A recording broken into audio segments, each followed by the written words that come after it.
Mummy, અમે અમેરિકાનો આપણા બધાનો વિઝા કરી દીધો છે. હવે અપ્લાય થશે ને એટલે આપણે બધા અમેરિકા શિફ્ટ થઈ જશું. કાંઈ વાંધો નહીં, જેવી તારી મરજી. પણ મને તો આ ઘર છોડીને જવાનું ક્યાંય ગમતું નથી. મમ્મી, અમે તમારું દુઃખ સમજી શકીએ છીએ કે તમે ઘણી બધી મહેનત કરીને આ ઘર બનાવ્યું છે એમ, પણ પૈસાની તંગીના લીધે પછી અમે અમેરિકા નહીં જઈ શકીએ, એટલે અમારી મજબૂરી છે કે આ ઘર વેચવું પડશે.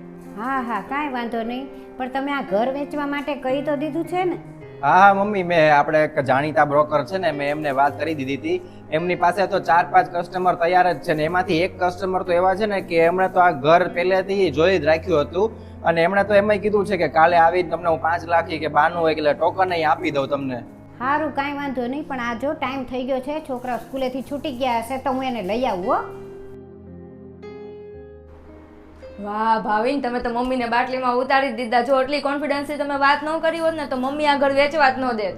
હા બસ, હવે એકવાર આ મકાનનું પૂરેપૂરું પેમેન્ટ આપણા હાથમાં આવી જાય ને પછી આપણે બે વ્યા જશું અમેરિકા ને મમ્મીને અહીંયા વૃદ્ધાશ્રમમાં મૂકી દેશું. હા ભાઈ, કેમ છે? હા હા, આ મારે ભાવિને તો જો મારા વિજય તૈયાર કરવા આપી દીધા છે ને અમે તો જઈએ છીએ અમેરિકા. ઈ મને લઈ જાય છે.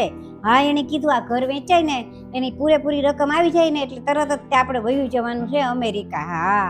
અરે એ બધી વાત તો સાચી, પણ તને લાગે છે કે આ સાચું બોલતા હોય છે તારા દીકરાને વહુ બે?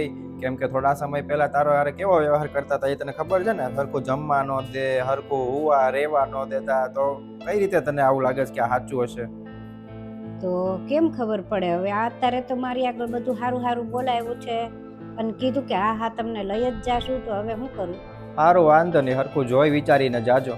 હા હા, હું જોઈ લઈશ બધું. હાલો મૂકું. હા. મમ્મી કોની સાથે વાત કરતા હતા? ઈ તો મારા ભાઈનો ફોન હતો અને તે મારા વિઝા તો અપ્લાય કર્યા ને.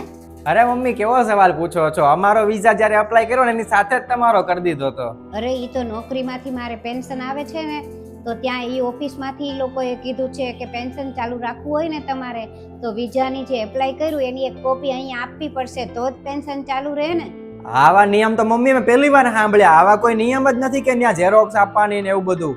ઈ મને કાંઈ ખબર નથી, પણ હું તો ત્યાં પેન્શન લેવા ગઈ હતી ને તો મેં વાત કરી હતી તો ઈ લોકોએ કીધું કે અહીંયા તમારે કોપી આપીને જ જવું પડશે.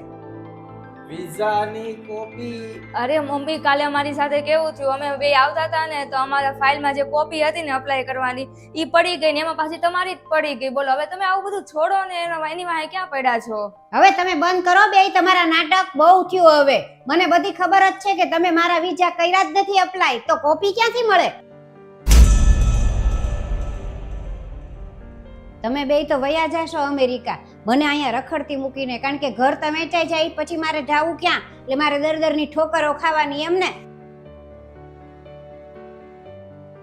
હું આ ઘર કોઈ દિવસ વેચાવા જ નહીં દઉં, અને જો તમે મને વધારે હેરાન કરશો ને તો તમને બેયને મારી મિલકતમાંથી બેદખલ કરી દઈશ.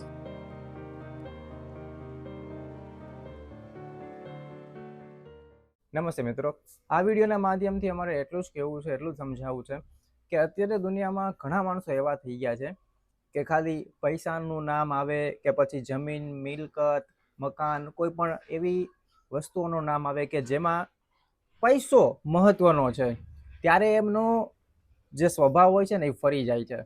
પછી એ કદાચ એમના દીકરા દીકરીઓ હોય કે કોઈ પણ વ્યક્તિ હોય, ભાઈ બહેન કોઈ પણ હોય, ત્યારે એ લાલચ એની જાગી જાય છે અને એના જ સગાને એના જ સંબંધીઓને એ ખરાબ રીતે કે પછી ઊંધી રીતે આવું કરતા હોય છે, જેમ આ વિડીયોમાં અમે સમજાવ્યું છે. તો આવું ન કરવું જોઈએ અને સંબંધ સાચવવો જોઈએ. પૈસા તો આજ છે, કાલ નથી.